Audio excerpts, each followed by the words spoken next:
Hello everyone, it's yours truly, Flakey Queen Targaryen here. Today, it's time for more meat, not meat canyon, dead meat. We're gonna be doing a reaction to In a Violent Nature 2024 kill count. But before we get into this, kill count from dead meat, why not you throw that subscribe button so you can be a Targaryen? Without that said, let's get straight into this.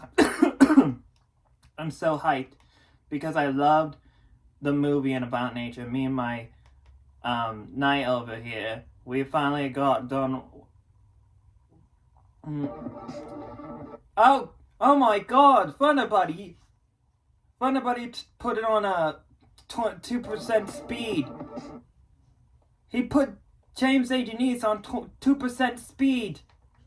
Why would...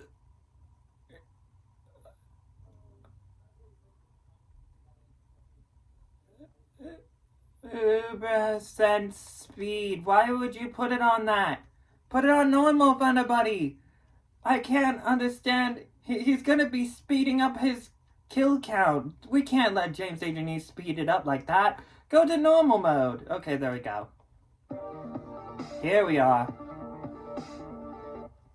Welcome to the Kill Count, where we tally up the victims in all our favorite horror movies and show you there he is. I'm James A. Denise, and today we're looking at In a Violent Nature, released in 2024. In a Violent Nature has a classic horror movie setup. A bunch of dumb kids at a cabin in the woods get stalked by an undead slasher. He's a big, beefy, Jason-like man-child named Johnny, and he's here to impress you with his kills. But this movie's unique in that it's told almost entirely from the killer's point of view, which turns out is as interesting as you'd think. I mean, don't get me wrong. Exactly. High, but the time it takes to get to each victim, yeesh. In a Violent Nature doesn't edit out all the in-between, and since Johnny ain't taken Manhattan yet, he can't teleport. That means his slow ass just gotta walk, and walk his slow ass does.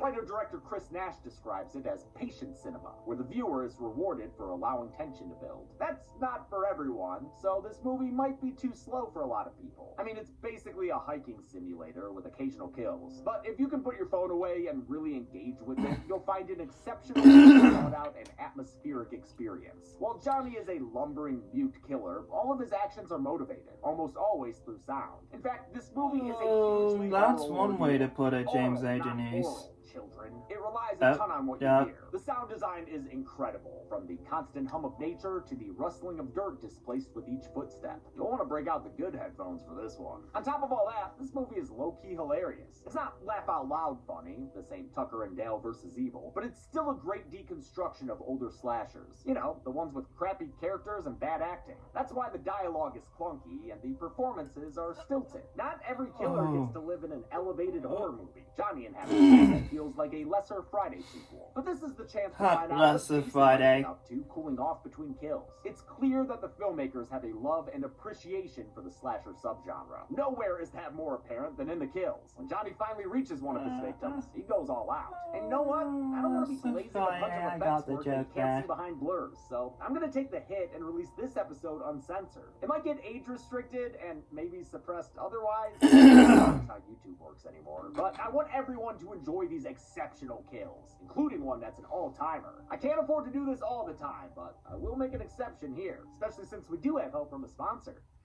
In fact, speaking of which, someone's picked up my everyday earbuds from today's sponsor, Raycon. Excuse me, I have business to attend to. I mean, I understand someone wanting a pair of Raycons for the new year. After all, they're the perfect companion for so many New Year's resolutions, like hitting the gym, being more productive around the house, or keeping in touch with family. But these are mine. Mine! In all their royal blue glory. Although with an assortment of vibrant colors, plus a protective case cover that can custom flair while still letting the case charge wirelessly, who wouldn't feel the call of the cons? Huh. Is brutally murdering this thief taking things too... No, I need my Raycons. What would I do without their active noise cancellation, ergonomic design, optimized services, and 32 hours of... Chillax there, James A. Denise. Long work days.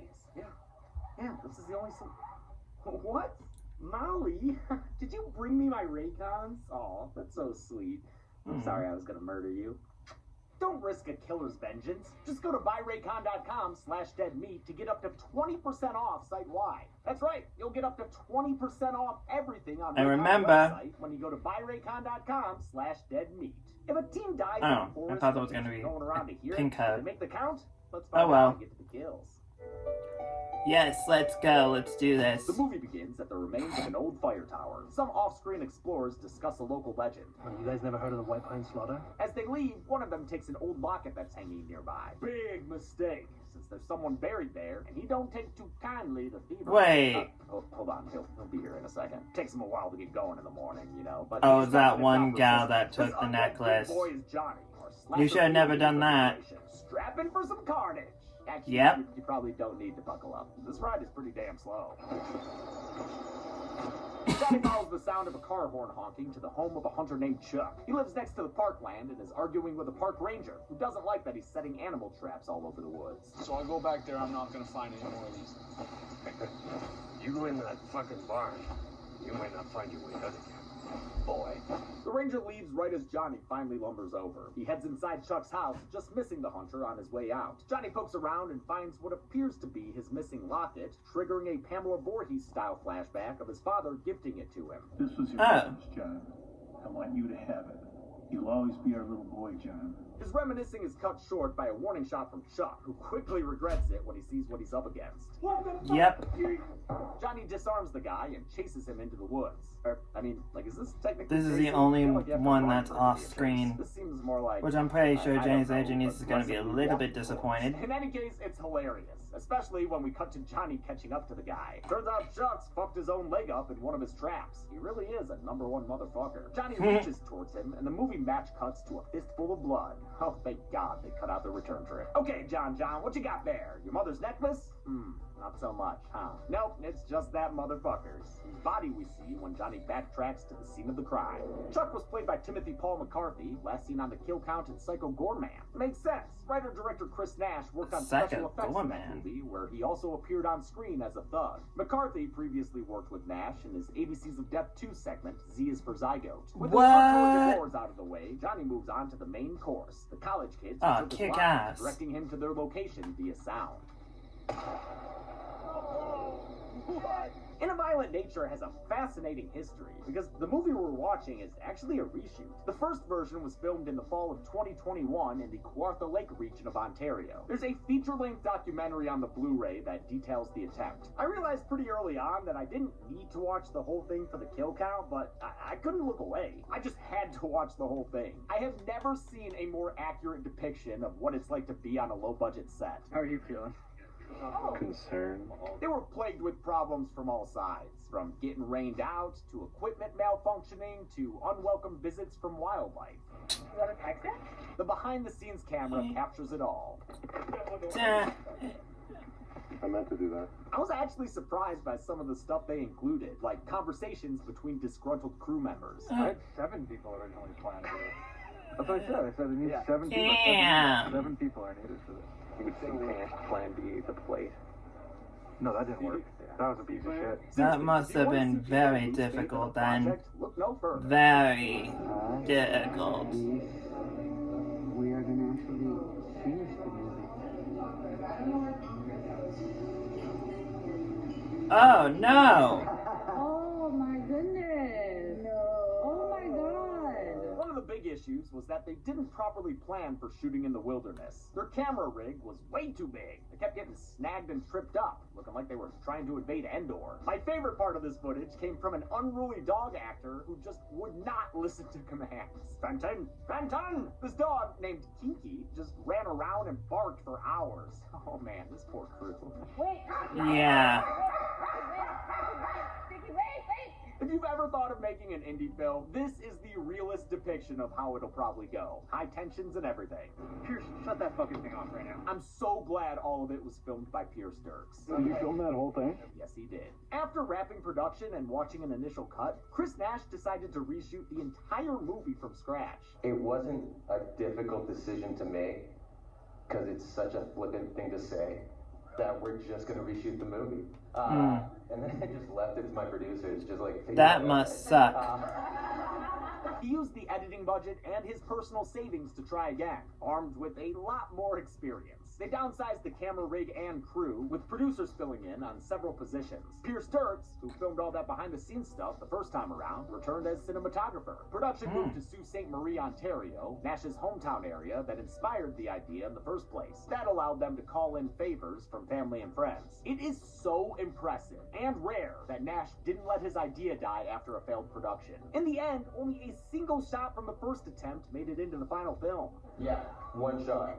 The most expensive shot in the entire movie is an over-the-shoulder shot, looking at another character. Johnny slowly stalks the kids all the way to their campfire. For the first time, the movie steps away from Johnny's side to get a spinning look at our future victims. Stoner guy Aaron tells his friends our special boy's backstory, starting with his name and deficiencies. Slow kid named Johnny. It's told as a campfire tale, a time-honored tradition. I mean, just consider Paul Holt. He says that 70 years ago, Johnny's father owned a shop at a local logging camp. After jacking up his prices, the loggers decided to teach him a lesson by playing a prank on his young son. He told Johnny they found a bag of toys. And then they Watch that prank went a little bit too far. Tower where they found that necklace. That necklace you took. Yeah, you, Troy. You're really fucked up doing that. Johnny climbed to the top of the fire tower, but found neither toys nor a rich summer. Just one of the men. Y'all should have left the damn necklace alone. And he did. The prank went wrong and Johnny fell to his death. Yeah, you know how these things go. Real prom night shit. When Johnny's father confronted the loggers, they killed him too, and the logging company covered the whole incident up. Executives came by to check on things a week later, only to find everyone at the camp dead. Huge fucking lumberjacks torn to pieces. But of course, this ghost story doesn't have any ghost flashbacks, so the numberless off-screen kills don't go on the count. With the ghost story concluded, the group takes a selfie, not realizing Johnny's photobombing them back there. They retire inside to live out their Photobomb. movie, the one we would normally be watching. But Johnny's right like, now, I want to there's be a typical part of the Johnny. picture No one too. gets glimpses of things, like the lover's spat between necklace stealer Troy and his girlfriend, final girl Chris. Let me be part of a selfie, please. By the fire. Yeah, my girl's pretty funny. Isn't she cool? Yeah, there's some kind of love triangle going on between them and the moody cult. It's reminiscent of the Friday reboot with Danielle Pennebaker, Jared Oh, Padalecki, whoa! and Trent Dude, who was also in Transformers for some reason. Johnny only sees Chris in a brawl, though. His movie ain't booby, very much unlike the Friday reboot. You got perfect nipple placement. As with any other slasher killer, Johnny finds a bunch of things he can use as weapons. Great! He wanders out back where stoner girl Brody gets her toking interrupted by Aaron leaving. Wait, are you going to meet up with those gas station girls? Well, either that or to take a shit. But either way, Brody razzes him alongside Evan, male character number 4. Aaron's listening to music through headphones and playing it loud enough to damage his ears and the rest of his body since it draws Johnny towards him. Johnny lumberjacks him up from behind with a draw knife, a tool used for woodworking. He keeps the pressure going until Aaron's lid pops off like Billy Hitchcock, the first beautiful bloody showcase of this movie's great kill. It's a kill that reminds me of Eddie's in Friday 5, another movie that was way more booby than this one. Oh. Showtime! Aaron's t-shirt graphic inspires Johnny to take his body to a nearby ranger station. He schleps My back fun to about it all the here way actually through did the woods compare for so in a long, violent the nature walkman to starts Friday to die. 13th, It slows the so music down in a not entirely realistic way. There's no score in this movie, but we do hear diegetic rock songs sometimes. They're all done by local bands from Sault Ste. Marie and Toronto. Johnny reaches the ranger station. It's closed for the night, but if this is an emergency, use phone or head. And it is, and it sticks the landing. He finds an opportunity to upgrade his loadout, both in the form of his appearance and weaponry. It's all old logging equipment, like an antique hatchet and some drag hooks, which were used to wrap around big tree trunks. Since he's already made use of Aaron's head, might as well put the body to work too. Now he can dress just like the logger who scared him to his death as a boy. Johnny's mask is meant to be a Bajan Vader firefighting helmet, which was used at the turn of the century. It was originally more accurate to the real-life design, but Nash thought it looked like a big, goofy diving helmet. They redesigned it when they shot the movie again, making it smaller and adding goggles. Johnny himself also went through a lot of changes. In the original production, their first Johnny actor was probably allergic to the makeup. I don't know if it's a makeup remover or the makeup, but every time afterwards, it's like I feel like I got stung by a bee. He wound up getting severely ill and had to be replaced. And I don't know what happened with the other guys, but they replaced Johnnies faster than Spinal Tap drummers. There were more Johnnies than there were Bobbies on Mad Men. For the second production, they landed on actor Rye Barrett, who based his performance on iconic slashers, specifically Nick Castle's Michael Myers and Kane Hodder's Jason. He made sure Johnny was always moving with a purpose. Armed with his new gear, Johnny Right, Barrett. Okay, he was definitely in one of the Halloween movies. Good to know. Plants his hatchet in a stump and starts to Maybe he was in the 2018 Halloween movie. You have to watch him come back and retrieve it eventually. You leave something somewhere, you gotta go get it. If so, that's great. Uh-oh. Brody is trying to get wet and wild with Aurora, the group's stereotypically scoldy social issues type. This scene does kind of remind me of Friday the 13th, 2009. Just prefer a more direct approach. If you want to make a move, make a move. Just don't waste my time with this high school bullshit. She leaves, but tells Brody to meet her in a few to stretch her out through yoga and possibly other means. Brody bobs for a while until the unseen Johnny gives her the Jaws treatment. I love how long the shot holds afterward. Is that actress really down there the whole time? She gets one final breath in as the shot cuts. But that's it. Soon afterward, she floats up face down. Damn, Johnny, Jason at least let people get to the sex before he killed them. Brody's death was simplified a lot from the initial idea. In the first production, they wanted to have a shot that followed Johnny underwater as he walked across the lake floor. When that didn't pan out, for obvious reasons, Nash tried to change it to a shot where the camera skimmed across the lake. Right now, what we're trying to accomplish is everything up to the underwater sequence. That didn't work either. The makeshift boat they had wouldn't even stay afloat, but it was probably for the better. Thinking back at it, like that original conception of like how we were gonna shoot that scene was just so like creatively masturbatory from like a directing standpoint of like, what are you doing? You're like, you might as well just be pointing the camera at yourself. I love how real Nash is about where he messed up and what his movie is. He admits the first production failed because of hubris and his own underestimation of what filming in the woods would be like. He also rejects the idea that this movie reinvents the slasher, saying they did the same thing, just moved the camera to a different spot. Besides the obvious Friday the 13th influence, Nash cites Terrence Malick movies and Gus Van Sant's Death Trilogy as inspiration for the slow, deliberate pace. No Country for Old Men was another comparison. Some of Johnny's personality was even based on Anton Chigurh. For the cinematography, D.B. Dirk said he was inspired by Neon Genesis Evangelion, particularly the 1:3:3 aspect ratio instead of the usual 16:9 widescreen. Johnny decides to keep Brody's date with Aurora and walks there hooks in hand. He's been walking around with those looking like Friday 7 Jason, but he's about to make more use of them than J-Man ever did. Aurora hears him coming when he steps on a stick. I was wondering when you were Here we the go. show. You sure took your time, though. He sure did. Her scenic spot for stretching becomes a dead end against this slasher. It almost seems like she just accepts her fate as Johnny sticks a drag hook straight through her back. Oh, fuck. Yep. She turns around to face him, and he proceeds to pull it out through her front. Holy shit. Stab her This in the is my head with favorite. it. Holy shit. And then spin her around and pull Right her head here, down this through her yoga stomach scene. and out the other side. Holy fucking shit. Dude, this is the coolest thing I've ever seen. Johnny Slasher.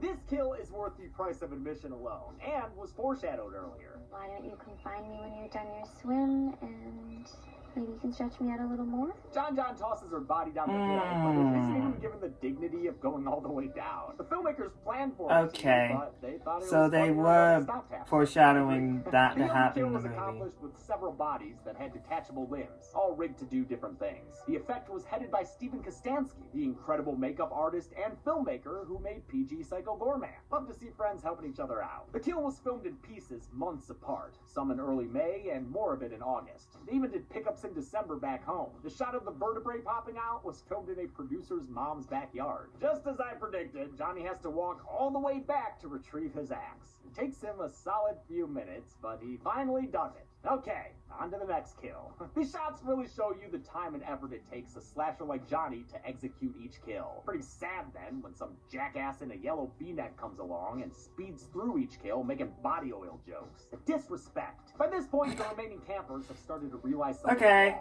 Something's not right, Troy, and you know it. Douchebag Troy doesn't want to take her trip. I can tell that was James A. Denise poking fun at himself. Toy car on the keychain. And if there's literally one thing we know about Johnny, it's that he loves to play with toys. And also, dude gets his steps in. He sits down to play with it, giving us our one and only look at John's fucked up zombie face. Blind eyes, sharp teeth, slashes on his head. Oh man, this guy's been through a lot. In retrospect, Nash thinks this scene played out a bit too emotionally. He wanted Johnny to be acting on instinct, with with as little humanity as possible. The toy car was only meant to be a trigger, a sort of memory of a memory. It was never meant to humanize him, but it definitely did, since now Chelsea wants to adopt him. Johnny is so sweet, and this poor baby. Colt comes over to look for the keys and is alarmed to find Johnny's axe. His search is cut short by an off-screen outburst from Troy. I'm sorry Colt's dead, Dad fucked him up. But he doesn't get to kill my whole fucking weekend, too. What the fuck did you just say? Talk of a dead dad switches Johnny back to murder mode. That poor toy car never had a chance. I love the snippets we get of the unseen other movie going on, the one focused on the campers. At some point, there was a scene where they noticed Johnny in the background of their selfie, but we don't see it. We only hear it referenced now. What about the guy in the photo? What fucking guy? It was just a shitty photo. Dirt on the fucking lens or something. No, it wasn't dirt, and you know it. Chris gets pissed at her boyfriend and leaves on an ATV with Colt for the ranger station. Troy goes back inside, and Johnny proves he isn't quite the slow boy they made him out to be by cleverly sticking a branch against a car horn. Usually only the survivors get to use noise distractions. This shit is imba! They better nerf Johnny in the next patch. He goes around the cabin and retrieves his axe while Troy's distracted by that damn honking. Johnny gets the jump on him, and though Troy fights back, he still winds up with an axe in his leg. Johnny's attack is stopped by the sound of a gunshot, courtesy of that Evan dude. You can see him notice Johnny through the window as he circled the cabin. Evan puts another shot into Johnny's chest, which takes him down. Did you get him? Yeah, I got him. Yeah, but you should probably make extra sure. We all know what kind of movie this is. Instead, Yep. the guys try to hoof it out of there with an injured leg. Remember what Randy Meeks once said, the slasher always comes back for a surprise.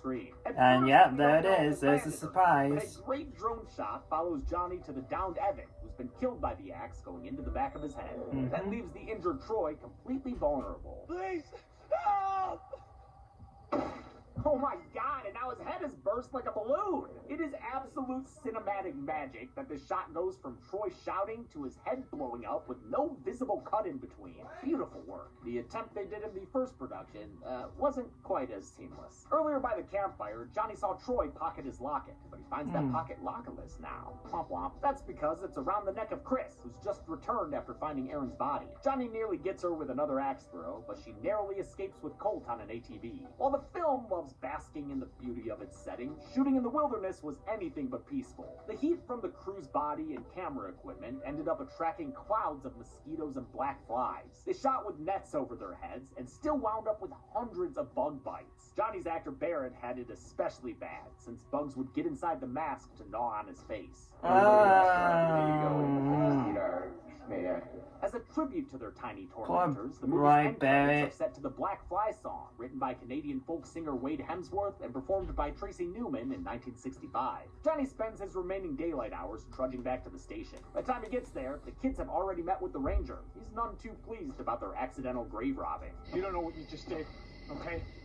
That's his mother's necklace. It's the only thing holding his soul at rest. Johnny finally enters their field of vision, and turns out this is a reunion. That me-looking ranger was the last person to bury Johnny at the fire tower. See, his father was the sole survivor of the original White Pine slaughter, the one mentioned by Aaron at the campfire. The ranger himself survived another massacre 10 years ago. I remember what you did 10 years ago. We've gotten hints about that incident throughout the movie. You guys want to hear about the park rangers that died here 10 years ago? I think we're good for tonight. So wait, does that make what we're watching a part 3? Then why the hell isn't it in 3D? Whoa! The Tommy Jarvis-esque ranger floors Johnny with a shotgun. 3D, that makes sense. To tie him up. Chris just wants to give the locket back, but that's not an option anymore. The only way to keep him down now is to bury him back in the ground he died at by the fire tower. Unfortunately, Colt's a bit of a coward, so Johnny's able to disarm them and fuck up their ATV. The ranger gives the kids a chance to escape, but isn't so lucky himself, getting a chiropractic session that leaves him paralyzed. We sit with him and watch his terrified eyes, the only part of him that can move, as Johnny leaves to power something up off screen. He then hooks the ranger and drags him over to a shed where we see that he turned on a log splitter. Don't know what that is? Don't worry, Johnny's got you covered.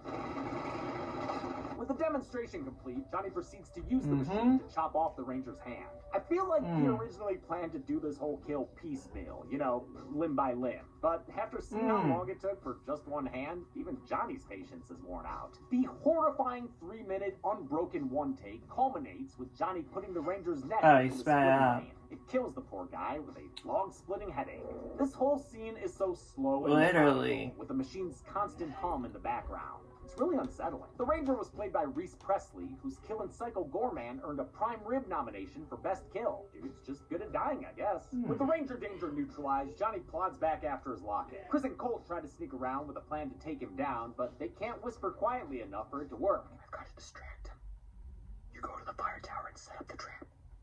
I'll eat him there. It's the only No, you won't, Colt, because you're the next one that gets eliminated After a lot of standing and with staring, Colt and Max step one. hatchet. Son of a bitch! We're right. Boom. Oh shit, guess the plan's canceled, since Johnny chops Colt down to size and then some. And then some more. In fact, Johnny thwacks this guy at least 90 times by my count. Goddamn, dude. Johnny, please. This guy is the deadest anyone has ever been outside of a Terrifier flick. The overkill is witnessed by a shell-shocked Chris, who decides she is not the final girl for this job. She abandons her booby trap materials and tools to escape the map, and leaves the locket behind with them. The movie switches to her perspective as she flees into the forest, getting confused by the endless trees and the occasional sound of more thwack attacks. A jump cut takes Chris to Dawn, where a branch has seemingly impaled her leg. She manages to limp her way out to the main road, where she waves down a truck for help. It's driven by Lauren Marie Taylor, who played Vicky in Friday the 13th Part 2 43 years ago. She starts to drive Chris to a hospital, but she's too traumatized to say what actually happened to her. Was an animal. In response, the driver launches into an extended monologue describing her brother's near-death encounter with a bear. Looked like something out of a horror movie or something.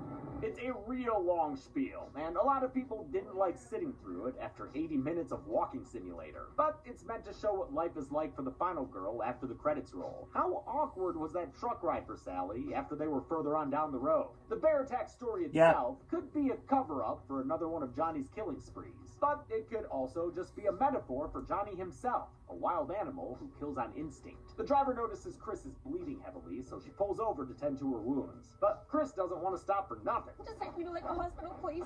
Please.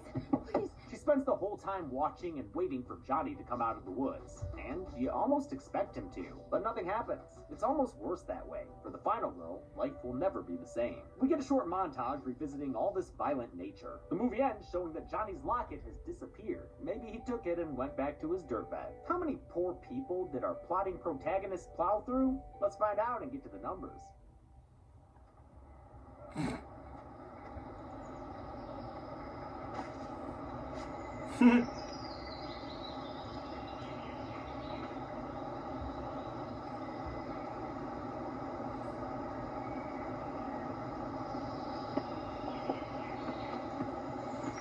You dig?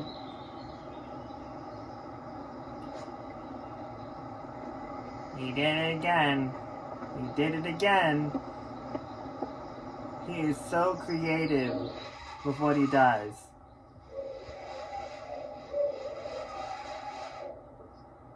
That's actually great. We get to see how he did the numbers thing.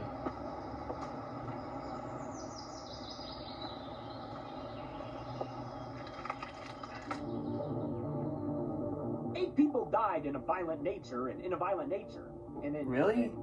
8? Oh, that's weird to say. The victims consisted of 6 men and 2 women, giving us a 3-to-1 ratio of dude victims. We've seen this count break down 3 times the before, lowest 2 kill for a counts kill last year, count. Exorcist 3 and The Hills Have Eyes. With a runtime of 94 minutes, In a Violent Nature had a kill on average every 11.75 minutes. I'll give the Golden Chainsaw for coolest kill to Aurora. Yes, Aurora! Thank you, James A. Janice. There's a lot of gory goodness in this movie. I was also going to give the Golden Chainsaw to Aura in A Violent Nature, because that was... Went out with an off-screen winner. And that's it. In a Violent Nature came out in 2024 and already has a sequel in development. I know Nash wasn't joking when he said it could be Johnny in the suburbs. Until next time, I'm James A. Janice. This has been the Kill Count. On the next Kill Count. At the turn of the century, London succumbed to the rage virus due to some... 28 days later. They're gonna do a kill count for that next. Mess. But we've already talked about that. Now it's 28 weeks later, and the oh wait, 28 weeks later, never mind. From it all starved to death. The place is clean. Anyway, we're gonna have to edit this one, and it's going to be blurred for some scenes because YouTube might see the brutality of this dead meat kill count video and probably block it. So it's a really pain in the ass to do just a kill count like this because you have to be very careful of what you upload on YouTube. And if YouTube team sees, oh my goodness, look, there's blood, there's gore, and this reaction video you did, so we have to take it down, then it's really not that fun. It really isn't. But I will say this. Thank you, James A. Janice, for giving Oria the chainsaw, golden chainsaw, because I really like that yoga scene. The practical effects, the sound of it, it was just so great. And not only that, it's a great way to show people, oh my goodness, I gotta see this movie. So, yeah. When I saw that, when I did a reaction to that clip, I'm like, oh my goodness, we have to see In a Violent Nature, and we finally did. It's on Disney Plus. Everyone go check it out, because it's a really freaking good movie. But without that said, I'm off of here. If you liked my reaction to In a Violent Nature kill count, why not you throw on that subscribe button, throw on that like button, throw on that notification bell anytime I upload a video, and comment down below your thoughts on In a Violent Nature. Did you like it? Did you not like it? Let me know. Anyway, time for my knight here, my other Targaryen, to speak about this.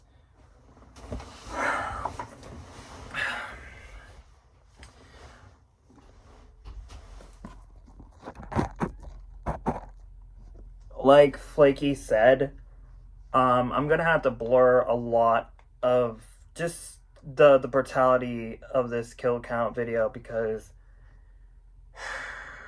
I really miss the old days of YouTube where you didn't have to worry about restrictions. You don't have to worry about getting fully blocked or that. Just it sucks. So I'm definitely gonna have to blur out all this shit or cut out. I don't want to cut out the thing though. That's the thing, because this is a kill count and I don't want to do that. So I'm gonna have to blur out the gore parts of this kill count video, so that way YouTube doesn't get on my ass and literally tells me, hey, we saw this in your YouTube content, take it down, because it's officially blocked, nobody can see it. So it's really difficult to do reactions like this, because once YouTube sees what reaction you've done, they analyze it, and once they see something wrong with it, they hit you with the bullshit. They give you, oh, this video is blocked now, nobody can see it. Which, that's the only downfall about being a YouTuber, is that, because you really have to be cautious with YouTube team, because they'll do that. They'll block a video, and it's really difficult to do. So, anyway, might be familiar. Stay brave, stay humble.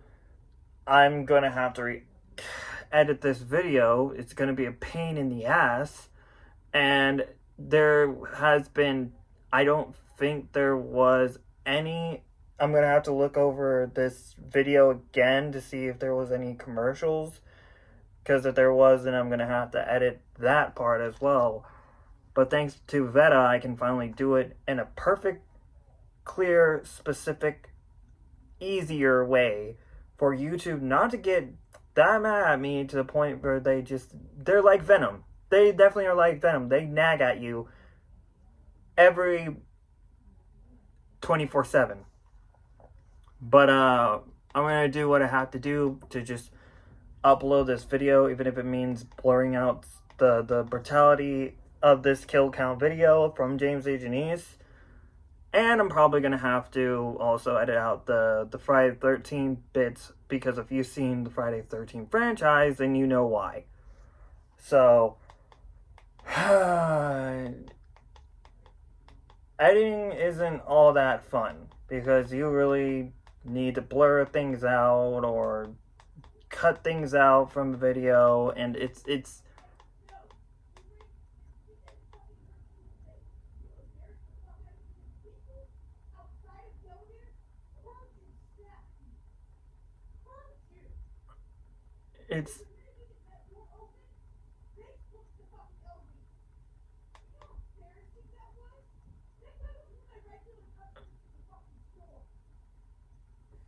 anyway, maybe familiar.